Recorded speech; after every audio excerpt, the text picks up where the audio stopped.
Have you ever stopped to question the reality you perceive? Is what you see, hear, and feel truly representative of the world as it is, or is it merely a construct of your own mind? Hello, book lovers, and welcome to Ace Book Talk. Today, we re-diving into a mind-bending exploration of reality with Arthur Schopenhauer's magnum opus, The World as Will and Representation. Arthur Schopenhauer, a 19th century German philosopher, stands as one of history's most profound, yet often misunderstood, thinkers. Living in the shadow of his contemporary, Hegel, Schopenhauer carved his own distinct path, drawing inspiration from Eastern philosophies like Buddhism and Hinduism, as well as Western thinkers like Kant. He was a complex and often pessimistic figure whose life was marked by personal struggles and a deep skepticism about the nature of human existence. He rejected the prevailing rationalism of his time, arguing instead for the primacy of the will. Instead for the World as Will and Representation, published in 1818, is his most important work. It is a dense, multifaceted treatise that attempts to explain the fundamental nature of reality.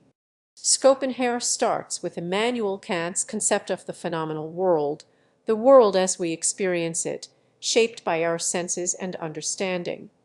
According to Kant, we can never truly know the thing in itself, the nominal world that exists independently of our perception. Schopenhauer takes this idea and builds upon it.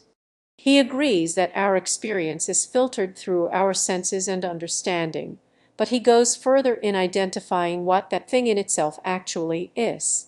Schopenhauer argues that the underlying essence of reality, the driving force behind everything, is not reason or intellect, but rather a blind, irrational, and insatiable will.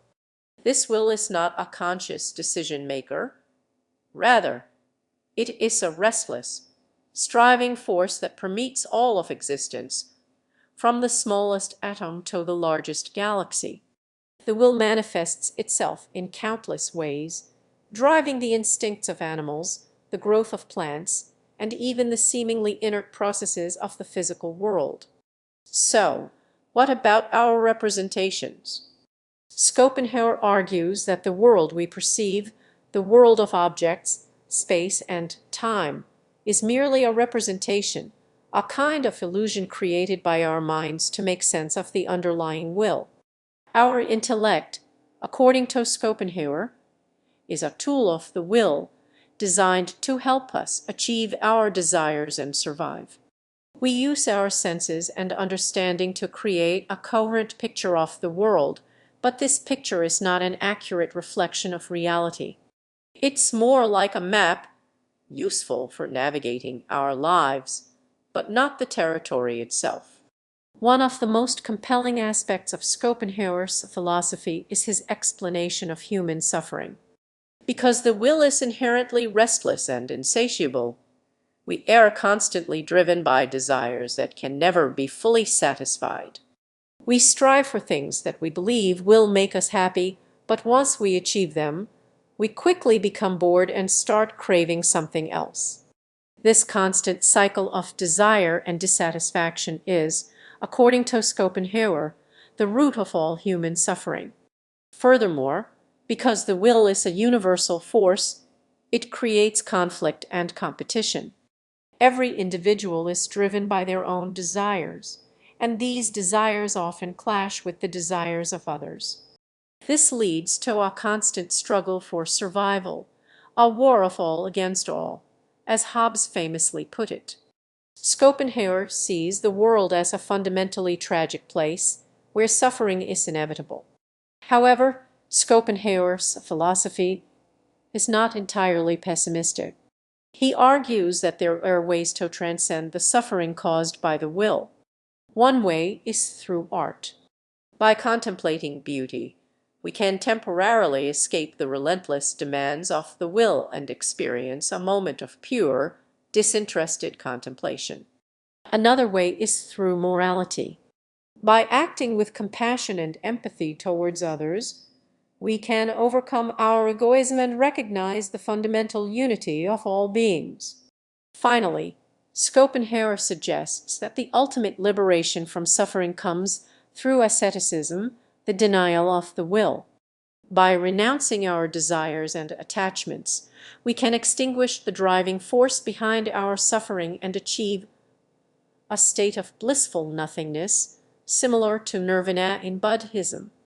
This is not an easy path, but Schopenhauer believes it is the only way to truly escape the cycle of suffering. So what can we learn from Schopenhauer's oblique yet insightful philosophy? Firstly, it forces us to question our assumptions about reality.